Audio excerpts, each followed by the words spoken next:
Today I'd like to give you a short presentation on the art of henna and a little bit of history pertaining to how this is used in places throughout the world. And I'm in Minnesota. You might not think so by the looks of this postcard, but here we are in Minnesota, just getting out of the cold weather, and around the world we have people celebrating the art and culture of henna. And this is something that has been a practice thousands of years, probably, since recorded history. And we know for sure since the Bronze Age. Before I get too far into this, I'd just like to say,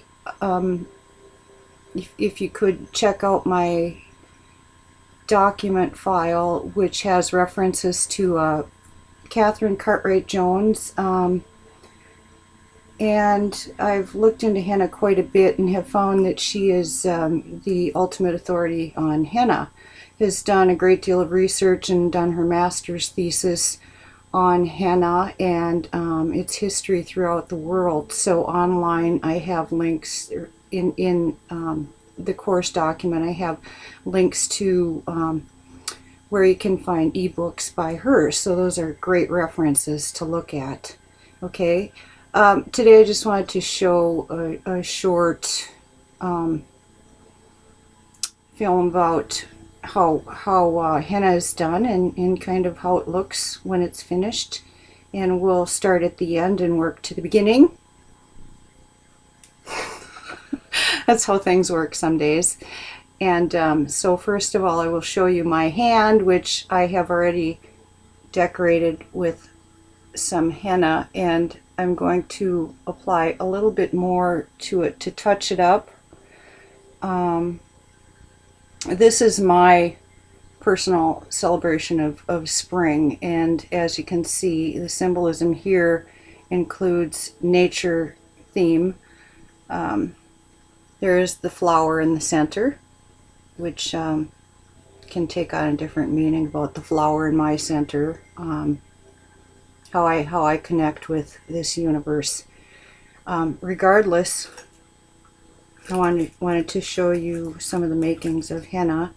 Now basically henna comes from the plant Lawsonia intermis, and this plant grows around the areas of India and Pakistan, and each different area where it grows it will be a little different color, of course. So this is something that changes with the environment, even the color of it. And as you can see on my hand here, what I have is a bronze. This particular bronze is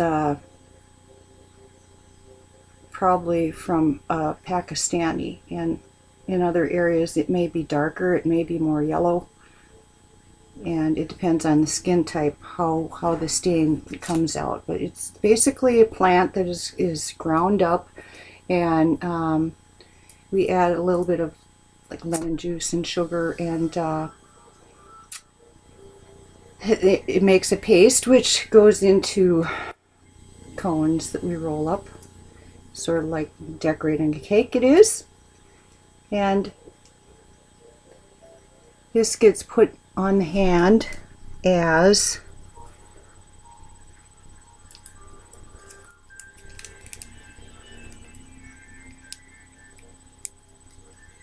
of course these are a bugger to start. There we go.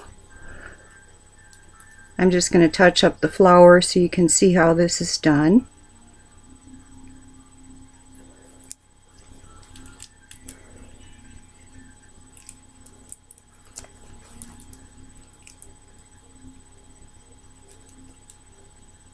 Or not, as with a lot of these tools in art,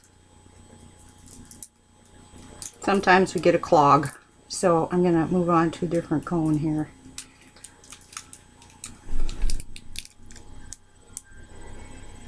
Yeah, better. All right.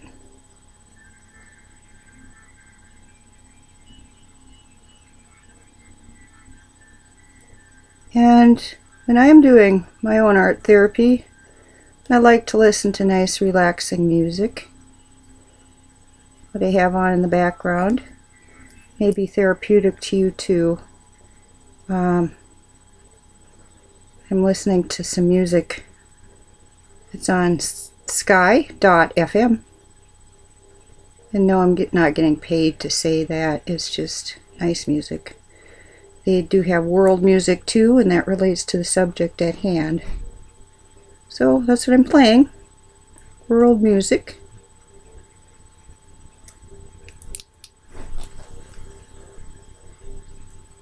And so this is a sample of how the henna paste begins to look when that's put on. And I'm going to be going over the entire flower that is in the center.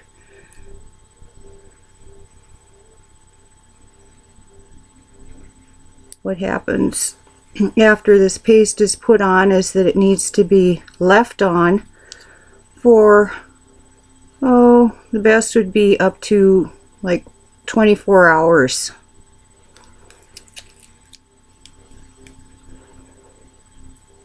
To have a really good staining effect. This is basically a stain. It's sort of like putting berries on your hand that leave a stain.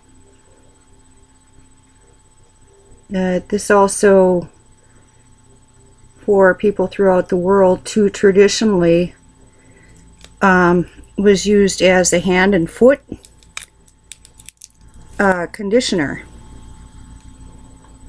because the oils in the plant are healing to the skin.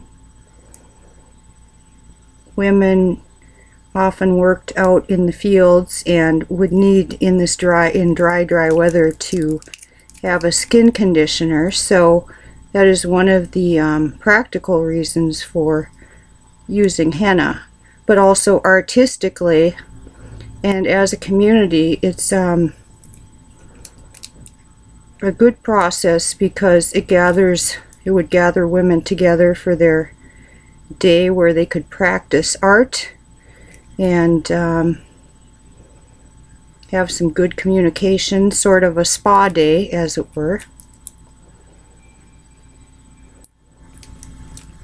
So I believe henna has quite a few healing properties all by itself.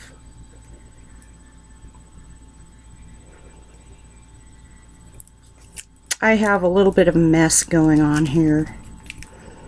A few stray lines, but what we can do is kind of clean those up with a toothpick. I'm trying to work upside down and backwards. So I have to say that this project is a little bit of a challenge.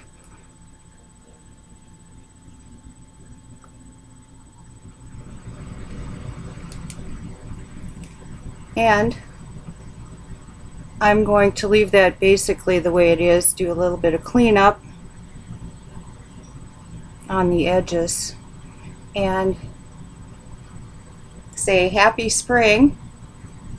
Please look at the document that I have accompanying this, and if you would like to see some more samples of henna, I also have a bunch on my site, which is www.jilljj.com. And for sure check out the books by Catherine Cartwright Jones. Happy spring! Bye!